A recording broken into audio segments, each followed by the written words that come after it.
चमोली जिले में गैरसैंण स्थित मायथान घाटी के खनसर कस्बे में कुछ ऐसा हुआ कि पूरे इलाके में तनाव का माहौल पैदा हो गया। दरअसल 17 अक्टूबर को सोशल मीडिया पर एक लेटर तेजी से वायरल हुआ, जिसमें कथित तौर पर यह कहा गया है कि खनसर घाटी में रहने वाले मुस्लिम लोग 31 दिसंबर 2024 तक इस क्षेत्र को छोड़ दें।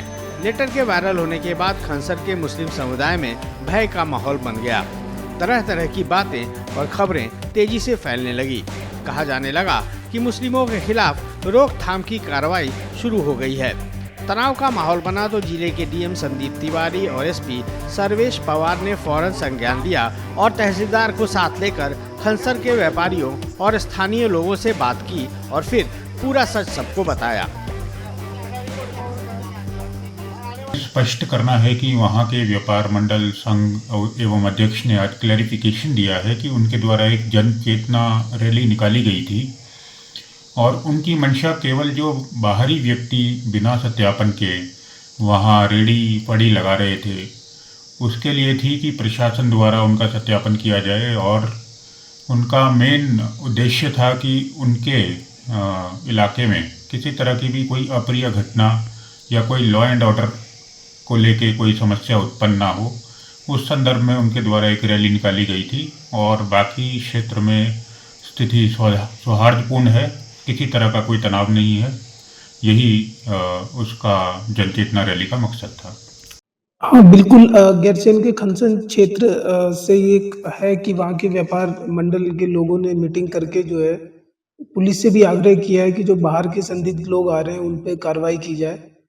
तो इसमें मैं ये बताना चाहूँगा कि पूर्व में भी चमोली पुलिस लगातार बाहरी संदिग्ध व्यक्तियों के सत्यापन करके उन पर आवश्यक वैधानिक कार्रवाई कर रही है और आगे भी खनसर क्षेत्र और अन्य क्षेत्रों में भी जो बाहर से लोग आ रहे हैं उनका एक बार सत्यापन का हमारा अभियान है। उसमें लगातार उनके सत्यापन करके अगर कोई संदिग्ध आदमी है, अगर कोई असामाजिक तत्व है, उसके खिलाफ उसी हिसाब से वैधानिक कार्रवाई की जाएगी।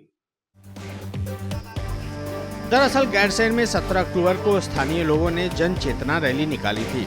इस रैली का मकसद क्षेत्र में बाहरी व्यक्तियों की पहचान और सत्यापन की मांग करना था। इसी जन चेतना रैली के बाद सोशल मीडिया पर एक लेटर तेजी से वायरल हुआ, जिसके जरिए कथित तौर पर ये प्रचारित किया गया कि खनसर घाटी में रहने वाले विशेष समुदाय के लोगों को 31 दिसंबर 2024 तक इस क्षेत्र को छोड़ने का अल्टीमेटम दिया गया है। लेकिन डीएम और एसपी ने जब इस पूरे मामले का सच जानने के लिए मायथान व्यापार मंडल अध्यक्ष बलदेव सिंह नेगी और स्थानीय लोगों के साथ बातचीत की तो अफवाहों से पर्दा हट गया। प्रशासन के साथ साथ मायथान व्यापार मंडल अध्यक्ष बलदेव सिंह नेगी ने भी साफ किया है कि किसी भी समुदाय को नगर खाली करने के लिए नहीं कहा गया है, बल्कि रैली का मुख्य उद्देश्य क्षेत्र में निवास कर रहे बाहरी व्यक्तियों का 100% सत्यापन कराना था। साथ ही जो लोग नाम बदल कर रह रहे हैं उनके सही पते और कामों की जानकारी का पता करना था। एक यहाँ पर हम लोगों ने जन जागरूक रैली निकाली और हमारा मकसद ये था कि हमारे क्षेत्र में जो ये अप्रिय घटनाएं जहाँ जगह जगह हमारे उत्तराखंड में हो रही हैं वो हमारे क्षेत्र में ना हो। इसके लिए हमारे लोग पहले से तैयार रहें और जो फेरी वाले विशेषकर हमारे गाँव में बिना पूछे बिना सत्यापन घुस रहे हैं उन पर भी कंट्रोल हो।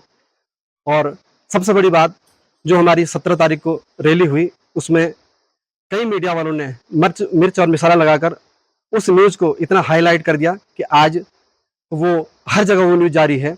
हमारा मकसद ये नहीं था बिल्कुल भी किसी समुदाय विशेष को, किसी भी धर्म को आघात पहुंचाना।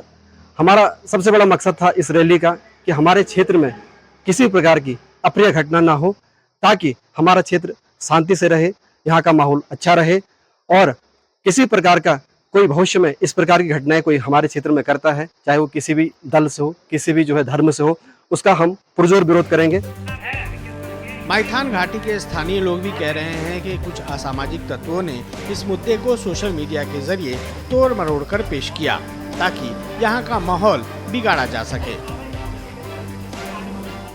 इसलिए हम खुद देख रहे हैं कि 15-15, 20-20 दिन से कोई आदमी अपने घर से बाहर किराए के मकान पे फ्री फोकट में रह रहा है, ना वो कोई काम धंधा कर रहा है, तो आखिर उसकी आमदनी चल कहाँ से, वो उस कमरे का किराया कहाँ से दे रहा है। अभी हमारे पास एक नीचे ज्वेलर्स आया था, वो पिछले 3 महीने से बिना किराया दिए हुए यहाँ से भाग कर जा चुका है। तो क्यों ना हम इन लोगों को, क्योंकि कहीं ना कहीं क्षेत्र का ही उससे नुकसान हो रहा, माहौल खराब क्षेत्र का हो रहा, इसलिए हमने उन लोगों को स्पेशली कहा है कि आप लोग 31 तारीख तक यहाँ से चले जाइए। अगर नहीं जाएंगे तो हम प्रशासन से मांग करेंगे कि इन लोगों की जांच कराई जाए पहले, कि जो पिछले 15-15, 20-20 दिन से यहाँ पड़े हुए हैं, कोई काम नहीं कर रहे। कई लोग तो ऐसे हैं कि 3-4 महीने से वो आते हैं, 10 दिन रुकते हैं, फिर चले जाते हैं, ना वो यहाँ पे काम कर रहे, लेकिन वो यहाँ कमरा लेके क्या दिखाना चाह रहे हैं जनता को। ये पूरी घटना बताती है कि सोशल मीडिया का दुरुपयोग करते हुए कैसे जरूरी मुद्दों को गलत तरीके से पेश किया जा सकता है और इसके कितने भयानक नतीजे हो सकते हैं। इसलिए बहुत जरूरी है कि आप किसी भी जानकारी को बिना जांचे मान्यता न दें, झूठी खबरों और अफवाहों में न आएं, ताकि समाज में आपसी भाईचारा और शांति बनी रहे।